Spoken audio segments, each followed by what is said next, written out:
For those of us who mountain bike on a regular basis, those of us who try to squeeze in a ride whenever we can, on our lunch breaks, with the few hours of free time you have between your chores, you want to have everything you need ready to go. You want to be prepared. You don't want to be out there in the middle of the trail with a flat tire, with a broken bike.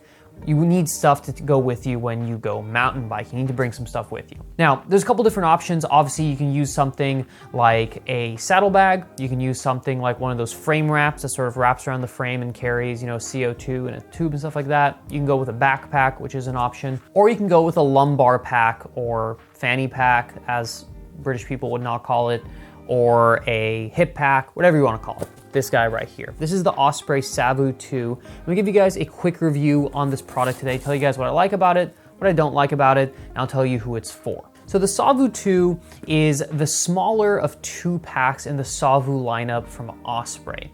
This one has a 2-liter capacity, and then there's also the Savu 5, which has obviously a 5-liter capacity. This pack can be found for $55 at MSRP, although you can often find it on sale for about $32, $33 from reputable dealers, and that's about the price I paid for mine. In terms of colors, you have 3 options. You have the mossy green as seen here, although it's sort of become like a dirty green from use. You have black, and then there's also a red or garnet, as they call it.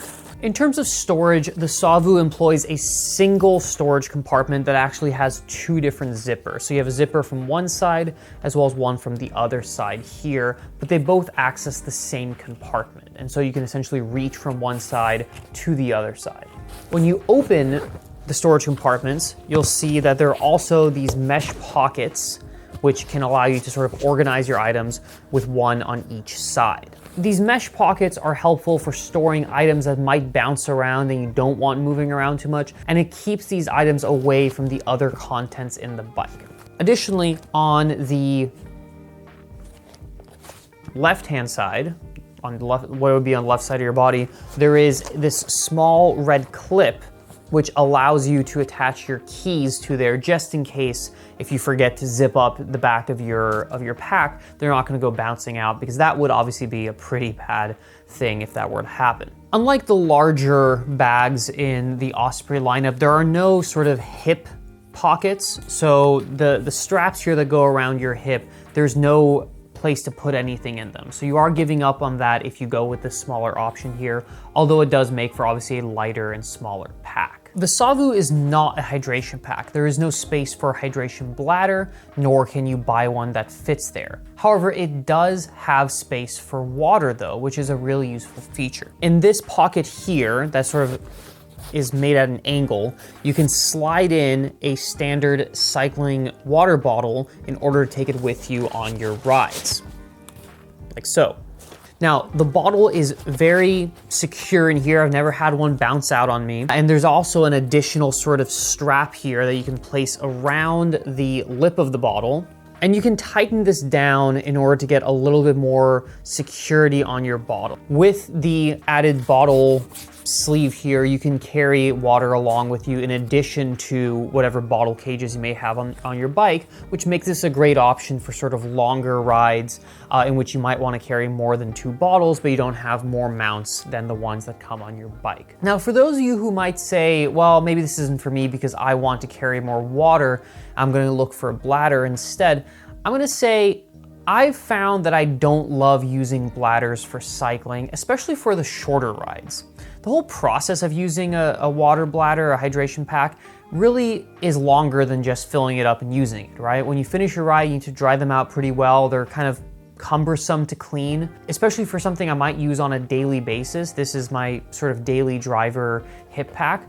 I don't want to clean out the bladder every day, every 2 days, every 3 days, because it just takes a lot of time and drying it's kind of a pain. I do think the bottle option is really good, especially if you're someone who wants to ride frequently and bring water with them, but isn't necessarily gonna need 3+ liters of water. If you need a lot of water, this will also fit a larger water bottle, so you can fit those water bottles that carry more than 1 liter of water, and so that can sort of extend your capacity. In terms of what I like about this pack, I think my favorite thing is really just how stable it is. I've used this pack on a wide variety of terrain, from smooth single track to rock gardens to sort of, black diamond trails in which you're going down drops and stuff like that. And it just stays there. It doesn't bounce around. I mean, obviously you're gonna get a little bit of movement, especially if it's really packed, but it's not gonna bounce around in an annoying way. I never really actually notice it's there once I'm in the ride, which is really the best thing you can say about a hip pack, right? You don't want something that's constantly reminding you, hey, you've got something bouncing on your hip. Going hand in hand with the sort of stability of the pack's also incredibly comfortable, which is really important because, again, this is something you're taking with you when you're exercising, sometimes vigorously. Now, I've primarily used the pack for my sort of lunchtime rides, which are on average about an hour long, but I've also used the pack for some bike packing trips, as well as some really sort of big rides. Most notably, I did the Bay Area Big Epic ride. It's a gravel ride, which I actually did on my hardtail, but it was 115 miles. The whole ride was about 10 hours worth of elapsed time. I used it the entire ride and never really noticed it. Carried all my food, carried all my gear, spare tires, whatever. It was great. It really did everything it was supposed to do. It wasn't uncomfortable. So comfort on this pack is really great. Osprey obviously is known mostly for their backpacks, for backpacking. And that's obviously something that comfort is even more important because you're carrying, 50, 60 pounds on that sometimes on your back. And so comfort is very important for backpacking. I think they used a lot of their know-how from that product line on the lumbar pack for the Savu. Osprey is known for its AirScape technology, which is sort of a way to vent out the backpack or the lumbar pack to make sure your back doesn't get all sweaty. And this does a good job. Obviously, you are gonna get a little bit sweatier along your hip compared to if you don't have a hip pack. But as far as hip packs go, this is one of the ones that tends to breathe the best. I also find that the organization on the Savu is really just solid. It's nothing fancy, it's not a bunch of fancy pockets or anything out of the ordinary, but I do like the fact that sort of a pass-through pocket on the back that allows you to actually sort of use up the entire capacity of the pack. If there were two smaller pockets divided in the middle, you'd have a hard time placing certain items in there. Think about like pumps or mountain bike tubes. Those take up a lot of space, and being able to sort of move them into the middle away from where the pockets actually open allows you to keep those items with you without having to actually have them in your way. And so I do think that the organization is simple, but well thought out. And finally, I think the durability of the pack is great. I've used it, I wouldn't say daily, but I've used it multiple times a week for the past year and 4 months, and it just works. It works, it's durable, the zippers function exactly as they should. It doesn't have no seams are ripping, nothing bad has happened to the pack. I've fallen on it. Ooh. That's not it. Move it. Oh, shit. I've gotten it dirty, I've washed it. It's durable, it lasts a long time. It should last you quite a few years, I imagine. Now, while my overall impressions of the Savu have been awesome, I do have to say there are a few kind of nitpicks I have to take with the pack real quick that I think I should mention for anyone interested in buying this pack. Now, my first minor gripe is I think the price is maybe a smidge high at $55. If you can find it for that $33 sale price that I tend to see pretty often, I think it's a great deal. $55 is on sort of the high end of the spectrum for a smaller hip pack, for a 1 or 2 liter hip pack. For comparison, I think most other brands for their smaller hip packs are closer to the $40 range. So it's not a huge difference, but $55 is getting up there, I have to say, for a hip pack with no hydration and on the smaller side. While the overall sort of organization I think is no nonsense and it works really well, I do wish there were a few more sort of bike specific features in the organization, because obviously this is going to be primarily used for mountain biking and they market it as such. I do think a zippered pocket within the inside would be a good idea. There's certain items you really don't want bouncing around too much. If I'm carrying GoPro batteries and stuff like that, I don't want them bouncing around. Now, I don't really notice stuff bouncing around, especially if I have the pack a little bit more stuffed, but still, it'd be nice to have a zippered pocket or a pocket you can sort of close in some manner. The mesh pockets, I think, are nicely sort of tight. There's an elastic at the top that keeps them sort of pressed up against there, and I usually put my GoPro batteries in there. But there have been a few times when one GoPro battery sort of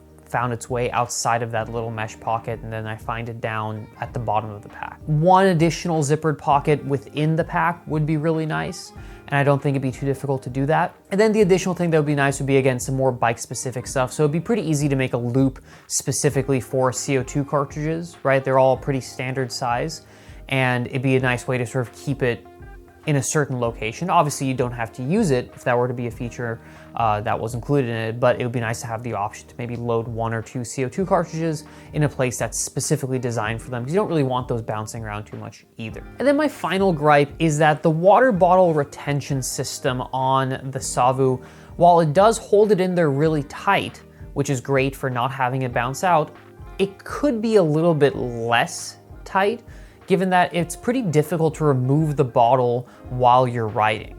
You know, obviously if you stop and sort of rotate the pack over to your front and pull it out, or take it off and pull it off, it's totally fine, it's easy. Sometimes, you know, I'm on a longer ride, I'm on a smooth stretch of road or light gravel, and I wanna grab a quick drink of water, so I wanna, you know, reach back and just pull it out, but it's really tight, and so I'm sort of like, you know, reaching at it and trying to pull it out, and I just can't. So either I gotta like, you know, take both hands off the bars and kind of hold the pack with one hand and pull the bottle out with the other hand, or I just gotta stop, or, you know, or I just don't drink water for a while. Again, I think it's better that it doesn't bounce out. I'd rather have that problem, right, of it being too tight than it being too loose and it's just bouncing around all over the place. But I do think there might be a sort of happy medium, or maybe just a way in which you design the sleeve in order to make it a little bit easier to remove the bottle while you're riding. These are ultimately minor gripes, but I wanted to give you sort of full transparency in terms of what I like and what I think could be improved on what's overall a really solid hip pack. Now for this next section of the video, I want to sort of show you what I carry in my hip pack for my sort of daily rides, to give you an idea of how much stuff you can fit in there and how to sort of pack it. So I'll just quickly kind of go through what's in my pack, just sort of give you an idea of the total capacity of this pack. This is what the pack looks like on most of my daily rides. I got my water bottle here, usually a pretty standard 750, which again, like I said, can be a little tight to remove, but you can sort of just wiggle it out. Now, in this pocket here, I've got my multi-tool. I've got some bacon strips for plugging tubeless tires. I have the actual tool to insert the bacon strips. I have some tire levers. I've got my CO2 head, or whatever you call it, right? The actual thing to use the CO2 cartridges. I've got a CO2 cartridge. I forgot that I had an additional multi-tool. And all of that fits into this first mesh pocket on what ends up being the right side of my body. And all these items stay in there pretty well. I also use this mesh bag for wrappers of, you know, energy gels or Cliff bars and stuff like that, just as a place to sort of shove them in there because it's easy to reach while I'm riding. On the other side of the pack, I usually put my keys on the little clip right here. And then I have my spare tube, which is a 29-inch mountain bike tube. Mountain bike tubes are rather hefty, right? Which makes them a little annoying to carry around, but you don't want to be in a situation in which you get a flat tire and don't have a tube, right? And obviously the bacon strips usually work most of the time. Now, I've never actually had a tubeless puncture on my mountain bike, which wouldn't seal, but I've had a few of those instances on my gravel bike. And so either way, it's good to carry a tube just in case. Sometimes you just need to get home, especially if you're out way in the boonies, you know, and there's no one you can call to get you home. So you want to carry a tube, and a mountain bike 29-inch tube will fit in here. It's bulky, but this fits in here just fine, and you saw all the other stuff I have in there, and it fits, right? Now, I do think getting one of those like Tubalitos would not be a bad idea. I'm gonna look into getting one of those because that would obviously take up even less space. But even with a standard, you know, normal tube, this is a Continental race tube, I believe, fits in there just fine. I have plenty of space for other stuff as well too. While I'm riding, I like to put my phone into this pocket as well too, just because it's the one that's easiest to reach. And so if I wanna like take a photo of something real quick, I gotta pick up a call, I can usually kind of reach it while I'm riding, and it stays right here. I haven't noticed any scratching on my screen. It's a Google Pixel 7? Yeah. It's a Google Pixel 7, you know, it's decent size, not enormous, but all phones nowadays are pretty big, and so it fits in there just fine, you know, with all my other stuff, and if I need it, pull it out. Now, even with the pack fully loaded, I've got all the stuff in here, the tube, I've got my phone, all the various multi-tools, whatever. I've still got plenty of space here. So again, I still have this one mesh pocket over here, which I usually use for my keys, but I could also fit some snacks in here. If I wanted to carry like an additional headlight, just in case my front one might run out of batteries, that would fit in there just fine. Pump, you know, just to be real sure, that fits in there just fine. You can really load this down quite a bit, and for a daily pack, something you use for just kind of like a lunch ride or an after work ride, it carries everything you need. You're not gonna run out of space on this thing. You can really load it up, even though it's a smaller capacity, 2 liters. I've never found myself thinking, man, I need more capacity. Again, the fact that I use this for a 115-mile all-day ride tells you all you really need to know about the capacity, right? Now, again, granted, I did have a feed bag on my bike while I was riding just to have easier access to stuff. But you know, I had everything I needed. I even had my GoPro shoved in here because I was filming, you know, I was making a video of the ride. So you can fit a lot of stuff in this pack. It's got a good capacity. So who is the Savu 2 for? Now I gotta say, again, if you are the weekday warrior, you know, you go out there and you crank a 1-hour ride between lunch meetings, you go ride after work before the sun goes down, this is your pack. Okay, there's other options out there, and I'll go into some of the other ones in future reviews, but I think this is a really great option. Okay, it's comfortable, you don't get sweaty, carry a lot of stuff, decent price, especially if it's on sale. It's a great option for someone who's looking for sort of a lightweight pack, something that's not going to get really sweaty, something that's comfortable. Even if you ride more technical terrain, this is gonna work just great for you. This pack can also be used as a backup for bike packing. So if you have all of your main stuff on, you know, your saddle bag and your frame bag and whatever, right? You want to just carry a few more things, you know, quick access stuff, an extra water bottle because your frame bag takes up your bottle cage mounts. You want to carry, you know, your GoPro, maybe your keys just in a safe place. It's a nice little addition without the sort of bulk of a backpack. So all in all, I think the Savu 2 is a great choice for anyone looking for a sort of low to medium capacity lumbar pack that's comfortable, breathable, and lightweight. If you have any questions about the pack, if you have any experience with the Savu 2, if you have experience with any other packs you want to share, please let me know in the comments down below. Thank you so much for watching the video. I hope it was helpful. I hope it helped you make a more informed decision if you're looking for a new lumbar pack or just browsing around. If you haven't done so yet, please consider liking the video and subscribing to the channel. It would greatly help me out and I would truly appreciate it. As always, thank you for watching and I'll catch you guys on the next video. See you later.